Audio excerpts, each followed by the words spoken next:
Tidak semua rezeki datang dari kerja keras. Sebagian datang dari janji yang tidak boleh dilanggar. Di kota yang terlihat biasa, ada bau tahu goreng yang muncul tanpa penjual. Ada wajan yang panas tanpa api. Dan ada orang-orang yang kaya lalu menghilang. Di channel ini, kami tidak bercerita untuk menakut-nakuti. Kami hanya mengulang kisah yang sebenarnya ingin dilupakan. Karena terkadang, yang paling mengerikan bukanlah makhluk dari alam lain, melainkan manusia yang memilih jalan pintas. Selamat datang di channel ini. Dengarkan sampai akhir dan ingat. Pak Roni berusia 40 tahun. Setiap pagi, ia mendorong gerobak tahu Sumedang di sudut jalan Bandung yang dingin dan ramai. Bersama istrinya, Ibu Rupiah, mereka menggantungkan hidup dari tahu goreng sederhana. Anak mereka, Fauzi, sering ikut membantu sambil menahan lapar. Sejak Pak Sigit membuka lapak tahu baru di seberang jalan, hidup Pak Roni mulai runtuh. Tahu Pak Sigit selalu habis sebelum siang, sementara tahu Pak Roni sering tersisa, dingin dan keras. Utang menumpuk, Fauzi jatuh sakit. Ibu Rupiah menangis hampir setiap malam. Suatu malam, saat hujan turun deras, Pak Roni duduk sendirian di pasar yang hampir tutup. Seorang kakek berwajah pucat tiba-tiba duduk di sampingnya. "Kalau mau laris, ada jalannya," kata kakek itu pelan. "Semua ada harganya, tapi hasilnya cepat." Pak Roni menelan ludah. Ia putus asa.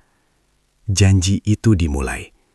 Tengah malam, Pak Roni mengikuti kakek itu ke sebuah bangunan tua bekas pabrik. Di sana, ada wajan besar berkarat dan minyak hitam pekat. "Ini penjaga tahu," kata si kakek. "Beri dia darah, maka rezekimu mengalir." Pak Roni mengiris jarinya. Darah menetes ke minyak. Minyak itu mendidih tanpa api. "Janji satu hal," bisik suara dari dalam wajan. "Jika waktunya tiba, kau serahkan apa yang paling kau sayangi." Pak Roni mengangguk, meski dadanya bergetar ketakutan. Kejayaan yang busuk. Sejak hari itu, tahu Pak Roni laris luar biasa. Pembeli mengantre panjang.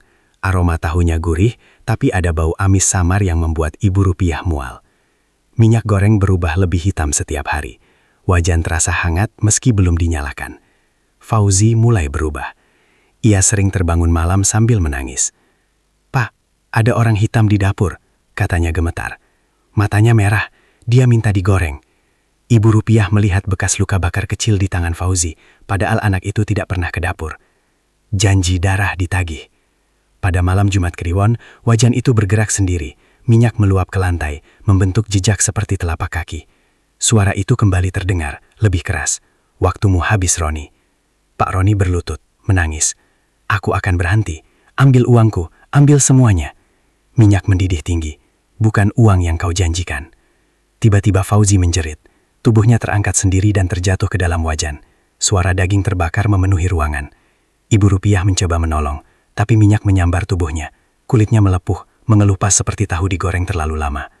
Pak Roni berteriak histeris, namun wajan menempel di tangannya. Api menyala besar. Tubuhnya gosong perlahan. Bau daging bercampur minyak panas memenuhi udara. Akhir yang terkunci. Keesokan paginya, warga menemukan gerobak Pak Roni kosong. Di dapur hanya ada wajan hitam dan 3 gumpalan gosong menyerupai tahu basi. Sejak itu, setiap malam orang yang lewat sering mencium bau tahu goreng yang sangat kuat. Dan dari dapur kosong itu, terdengar bisikan pelan. Janji darah harus selalu dibayar. Sejak Pak Sigit membuka lapak tahu Sumedang di ujung gang, hidup Pak Roni tak pernah tenang. Dagangan Pak Sigit selalu habis sebelum adzan duhur. Tahu Pak Roni sering tersisa setengah, dingin, dan hambar. Yang membuat Pak Roni merinding bukan hanya ramainya pembeli Pak Sigit, tapi cara Pak Sigit tersenyum. Senyum itu kaku, matanya kosong, seperti orang yang selalu kurang tidur. "Dagangan dia bau kembang," bisik seorang pembeli. Pak Roni pura-pura tak dengar, tapi malamnya ia tak bisa tidur. Ketidakwajaran. Suatu sore, Pak Roni sengaja mengintip dapur Pak Sigit. Ia melihat sesuatu yang membuat lututnya lemas. Pak Sigit menggoreng tahu tanpa api. Minyaknya bergerak sendiri, bergelombang seperti bernapas. dan di balik asap berdiri bayangan tinggi hitam memegang bahu Pak Sigit. Bayangan itu menoleh ke arah Pak Roni. Matanya merah menyala. Pesugihan tandingan. Dikuasai iri dan takut, Pak Roni mencari jalan pintas. Ia mendatangi sungai tua di pinggir Bandung, tempat orang-orang dulu sering hilang. Tengah malam, ia melempar tahu mentah ke sungai sambil memotong ayam hitam. Darahnya bercampur air sungai. Air berputar. Muncul suara serak. Kau ingin menyaingi yang sudah menjual jiwanya? Aku mau menang, jawab Pak Roni. Kalau begitu, kau juga milik kami. Dagangan terkutuk. Sejak malam itu, tahu Pak Roni laku keras, lebih keras dari Pak Sigit. Pembeli berkata tahunya nagih. Namun, ada yang aneh. Setiap pembeli selalu menoleh ke belakang setelah makan, seolah ada yang memanggil. Di rumah, Ibu Rupiah sering mendengar suara orang menggoreng saat dapur kosong. Fauzi mulai bicara sendiri, tertawa ke sudut ruangan. Om hitamnya baik, Bu, kata Fauzi polos. Katanya kita segera pindah. Dua saingan bertemu. Suatu malam, Pak Roni bertemu Pak Sigit di pasar yang sudah tutup. Lampu mati, hanya ada bau minyak dan darah. Pak Sigit tersenyum lebar. Kamu juga ya, katanya pelan. Tubuh Pak Sigit tiba-tiba retak seperti keramik. Dari dalamnya keluar bayangan hitam yang dulu Pak Roni lihat. Dia tumbalku, suara itu menggema. Sekarang giliranku mengambil milikmu. Dari bayangan Pak Roni sendiri muncul makhluk serupa. Dua makhluk itu saling menatap, lalu tertawa bersamaan. Akhir para pedagang. Keesokan harinya, warga menemukan dua gerobak tahu terbakar di tepi sungai. Di dalamnya dua tubuh gosong, sulit dibedakan mana Pak Roni dan mana Pak Sigit. Di rumah Pak Roni, Ibu Rupiah dan Fauzi menghilang. Hanya tersisa noda minyak hitam dan bau tahu basi. Konon, di pasar gaib yang hanya muncul tengah malam, ada dua pedagang tahu Sumedang yang terus berjualan. Pembelinya bukan manusia, dan tahu mereka tak pernah habis. Pasar itu tidak seharusnya ada. Muncul hanya saat tengah malam, di lahan kosong bekas pabrik tahu yang dulu terbakar. Lampunya temaram kekuningan. Bau minyak panas, darah, dan bunga 7 rupa bercampur jadi satu. Di sanalah Pak Roni dan Pak Sigit berjualan kembali. Tapi bukan sebagai manusia. Tubuh mereka membungkuk kaku. Kulitnya hitam gosong, pecah-pecah seperti kerak wajan. Mata mereka kosong, tapi tangan mereka terus bergerak, menggoreng tahu yang berdenyut seperti daging hidup.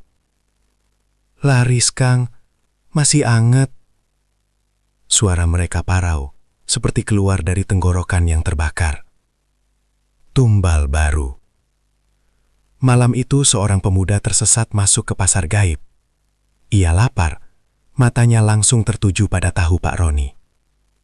1 tusuk, Pak. Pak Roni tersenyum. Senyum yang sobek sampai pipi. Tentu, tapi makan di sini saja. Saat tahu digigit, pemuda itu menjerit. Tahunya masih hidup, menggeliat di mulutnya. Dari dalam tubuh pemuda itu, minyak panas keluar dari pori-pori. Kulitnya melepuh seketika. Tubuhnya ambruk ke tanah, berubah jadi tahu gosong berbentuk manusia. Makhluk-makhluk hitam bertepuk tangan. Kurang 1, kata salah satu dari mereka. Keluarga yang belum lunas. Dari balik asap, muncullah Ibu Rupiah dan Fauzi. Ibu Rupiah berjalan tertatih, perutnya sobek, di dalamnya bukan organ, tapi potongan tahu mentah bercampur rambut manusia. Fauzi, separuh tubuhnya sudah seperti tahu goreng, kulitnya kuning kecoklatan, matanya masih anak kecil, takut dan penuh air mata. Pak, kenapa belum selesai? Pak Roni gemetar. Aku sudah bayar, aku sudah mati. Suara besar mengguncang pasar. Kau baru membayar dirimu sendiri. Pesta daging dimulai. Makhluk-makhluk pesugihan mengelilingi keluarga itu. Wajan raksasa muncul di tengah pasar, sebesar kolam. Minyaknya bukan hitam lagi, merah kental. Satu persatu, pengunjung pasar gaib dilempar ke dalam wajan. Jeritan menyatu dengan suara gorengan. Potongan tubuh diangkat, ditiriskan, lalu dijual sebagai tahu. Pak Roni dipaksa menggoreng Ibu Rupiah. Kulit istrinya terkelupas saat disentuh minyak. Fauzi menjerit memanggil ayahnya, tapi tangan kecilnya sudah berubah rapuh, hancur seperti tahu busuk saat diangkat. Pak Roni tertawa sambil menangis. Tangannya tak bisa berhenti. Akhir yang tak pernah selesai. Saat azan subuh terdengar samar, pasar itu menghilang. Di dunia manusia, hanya tersisa bau tahu goreng yang sangat menyengat di sekitar pabrik tua. Namun setiap malam Jumat Kliwon, warga melihat cahaya dan mendengar suara. Laris, masih hangat, dan siapapun yang lapar, marah, atau putus asa, jika berani membeli tahu di sana, akan menjadi dagangan berikutnya. Jauh sebelum Bandung menjadi kota, sebelum jalan dan pasar berdiri, daerah itu hanyalah kampung kecil pengrajin tahu. Di sana hidup seorang lelaki bernama Kidarsa, pembuat tahu paling terkenal. Tahunya putih, lembut, dan selalu habis. Tapi Kidarsa bukan orang baik. Ia tamak. Ia ingin tahunya tak pernah basi, tak pernah habis, dan selalu membawa uang. Ritual pertama. Pada malam gerhana, Kidarsa melakukan ritual terlarang. Ia menyembelih 7 orang pengrajin tahu saingannya, lalu tubuh mereka direbus hidup-hidup di dalam wajan batu. Darah, daging, dan air tahu bercampur. Ia memanggil sesuatu dari bawah tanah. Bukan jin, bukan setan biasa, melainkan roh lapar, makhluk yang hidup dari keserakahan manusia. Makhluk itu masuk ke dalam wajan.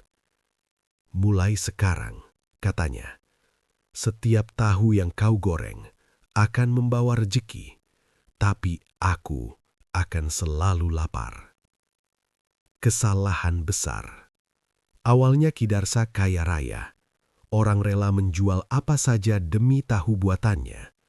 Namun makhluk itu tak pernah kenyang. Ia meminta lebih. Darah diganti nyawa. Nyawa diganti keluarga. Keluarga diganti satu kampung. Saat Kidarsa menolak, wajan itu menelan dirinya sendiri. Tubuhnya direbus hingga hancur. Jiwanya terperangkap. Sejak itu, Kidarsa bukan manusia. Ia menjadi penjaga wajan, makhluk pertama pesugihan tahu. Terbagi menjadi banyak. Wajan itu tidak bisa dimusnahkan. Ia terpecah, berpindah tangan, diwariskan, dijual, atau ditemukan. Setiap orang yang melakukan pesugihan tahu tidak memanggil makhluk baru, tapi mengundang bagian dari Kidarsa. Itulah sebabnya semua pesugihan tahu selalu berbau amis, selalu meminta keluarga, selalu berakhir dengan gorengan manusia. Pak Roni dan Pak Sigit bukan yang pertama. Mereka hanya pengganti sementara. Kenyataan yang paling mengerikan. Makhluk pesugihan tahu tidak membunuh karena marah. Ia membunuh karena manusia selalu kembali. Karena lapar, karena iri, karena ingin cepat kaya.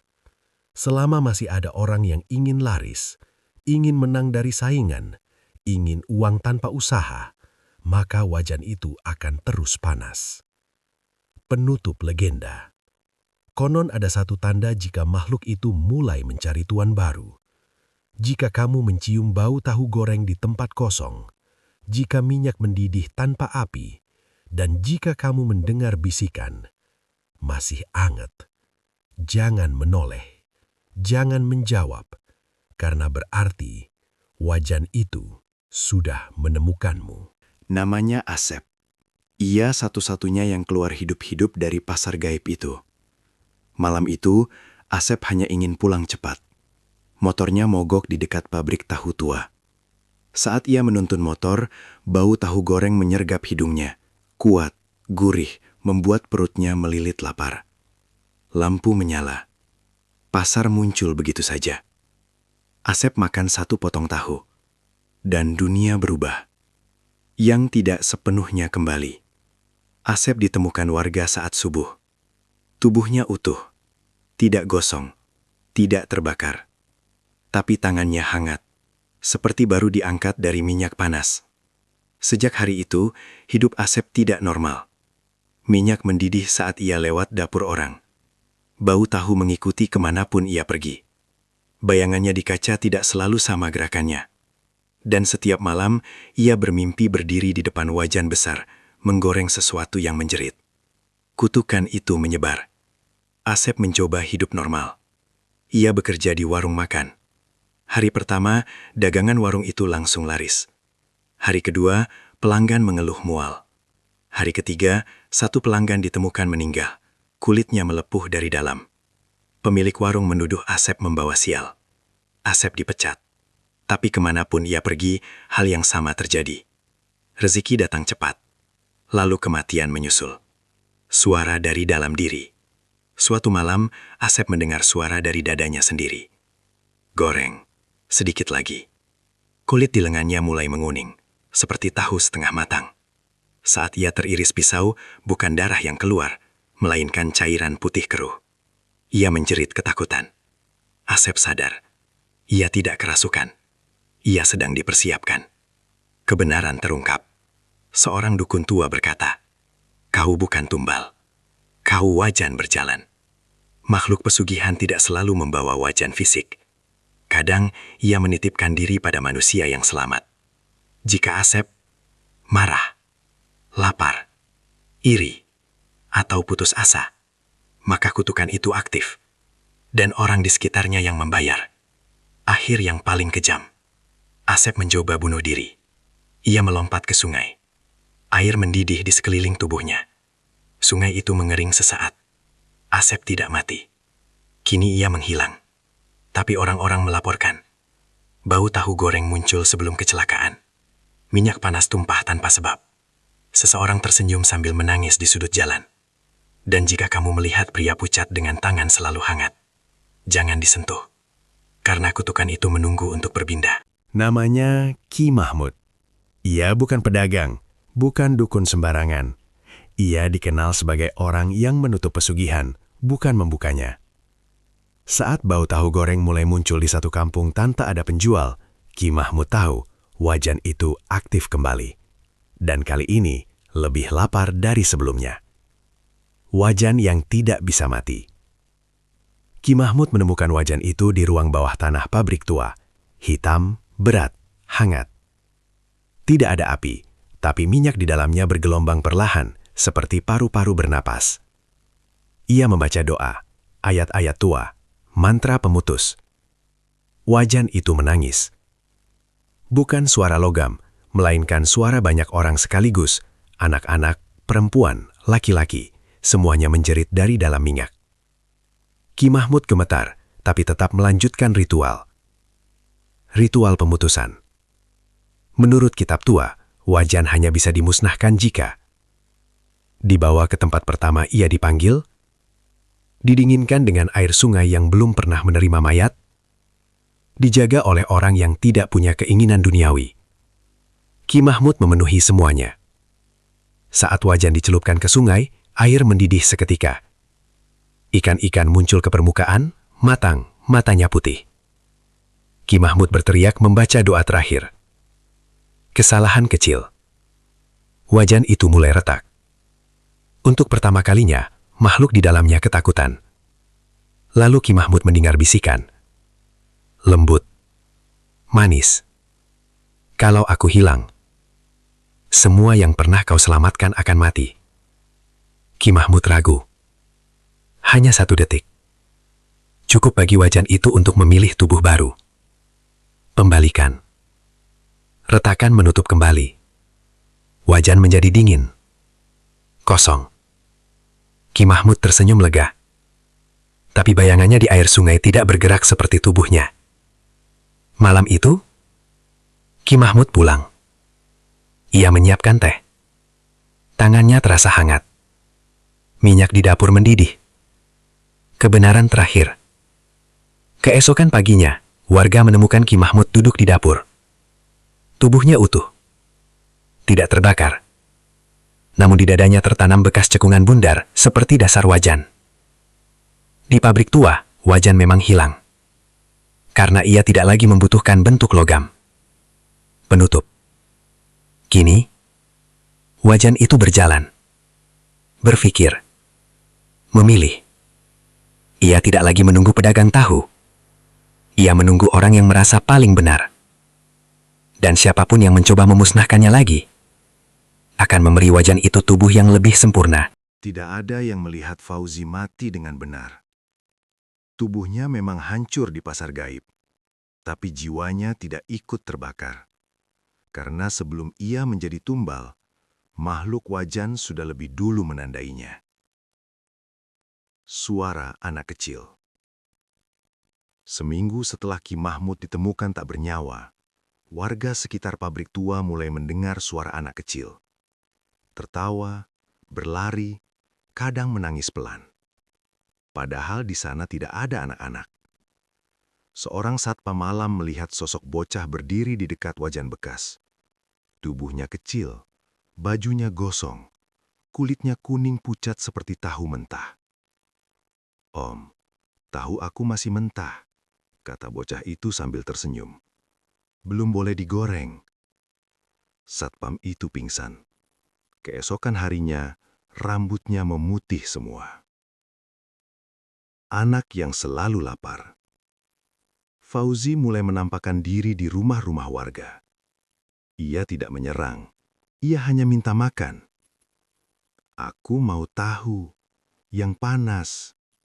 Siapapun yang memberinya makanan, rumahnya akan mendadak laris usaha dagangnya, mendapat uang tak terduga. Lalu salah satu anggota keluarga sakit aneh. Kulit menguning, bau minyak keluar dari pori-pori. Tubuh terasa setengah matang. Fauzi selalu berdiri di sudut ruangan, menunduk. "Maaf," katanya. Dia lapar lagi. Kesalahan terakhir. Seorang ibu yang kehilangan anak mencoba mengadopsi Fauzi. Ia memandikan Fauzi, memberinya baju baru. Untuk pertama kalinya, Fauzi tersenyum seperti anak biasa. Malam itu, dapur rumah tersebut meledak panas. Wajan-wajan terbang sendiri.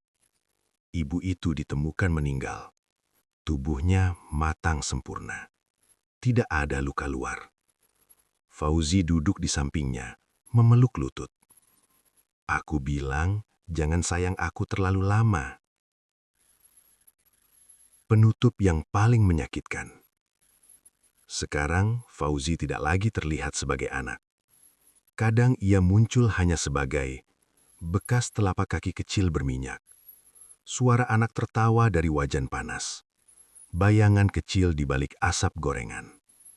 Dan jika suatu malam kamu mendengar suara bocah berkata, "Pak, Bu, aku belum matang." Jangan jawab, jangan cari, karena Fauzi masih bagian dari kutukan. Dan selama wajan itu ada, ia tidak akan pernah benar-benar pergi. Awalnya hanya bau tahu, muncul di halte kosong, di terowongan, di rumah susun lantai paling atas. Orang mengira itu hal sepele, sampai Bandung mulai berubah. Gejala pertama. Dalam 1 minggu, minyak goreng di puluhan rumah mendidih sendiri. Pedagang gorengan mendadak laris tidak wajar. Rumah sakit menerima pasien dengan keluhan aneh. Kulit mereka menguning. Bagian dalam tubuh terasa panas. Beberapa mengaku mendengar suara. "Balik ke wajan."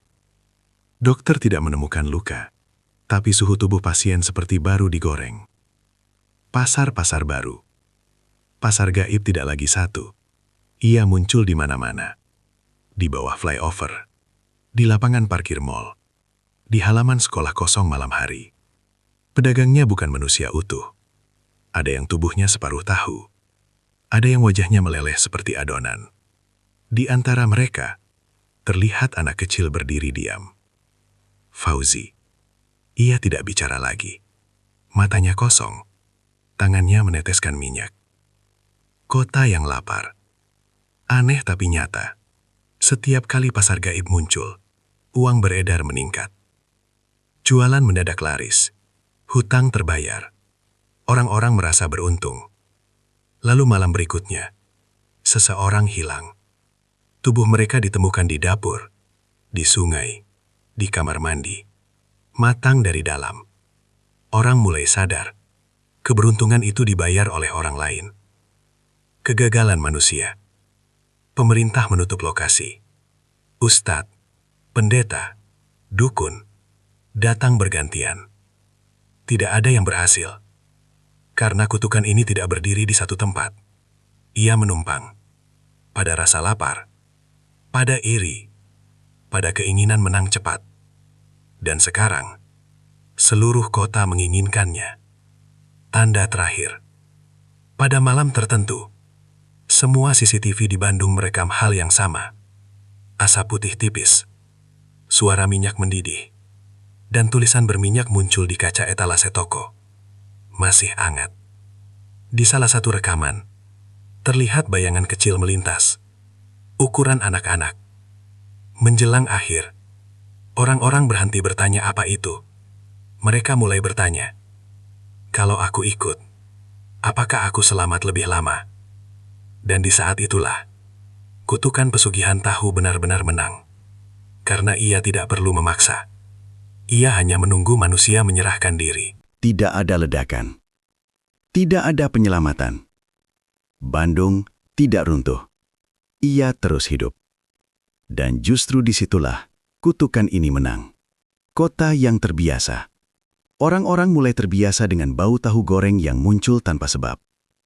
Mereka menutup hidung, menutup jendela, lalu melanjutkan hidup. Jika satu tetangga hilang, orang lain berkata, bukan urusan kita. Jika dagangan tiba-tiba laris, orang berkata, rezeki. Tak ada yang mau tahu harga sebenarnya. Wajan tidak lagi diperlukan. Wajan fisik sudah tidak penting. Kutukan kini hidup di niat, pilihan, keputusasaan manusia. Setiap orang yang memilih jalan pintas, menutup mata pada korban, menerima keberuntungan tanpa bertanya, secara tidak sadar, ikut menggoreng. Anak itu terakhir kali terlihat. Di suatu pagi, seorang anak kecil berdiri di halte. Pakaiannya bersih, tidak gosong, tidak berminyak. Ia tersenyum polos. Seorang ibu memberinya uang. Seorang pedagang memberinya tahu hangat. Anak itu menatap tahu tersebut lama, lalu berbisik, sudah matang. Dan sejak hari itu, tidak ada lagi yang melihat Fauzi. Karena ia tidak perlu muncul. Ketika semua orang sudah tahu caranya. Cerita yang dianggap dongeng. Kisah Pak Roni, Pak Sigit, Pasar Gaib, dan Wajan Terkutuk perlahan berubah jadi cerita internet. Orang membacanya sambil tertawa. Sambil makan gorengan. Cuma horor, kata mereka. Padahal, itulah yang diinginkan kutukan. Kalimat terakhir. Malam ini, di satu sudut kota, seseorang sedang berdiri di depan Wajan. Ia lelah. Ia kalah saing. Ia lapar. Dan saat minyak mulai mendidih tanpa api, sebuah suara yang sangat dikenal berbisik. Tenang. Semua orang juga melakukan ini. Kutukan tidak pernah berhenti. Ia hanya berganti tangan. Dan sekarang, cerita ini sudah sampai ke kamu. Pertanyaannya bukan, apakah itu nyata? Tapi, jika wajan itu menunggumu, apakah kamu akan menolak?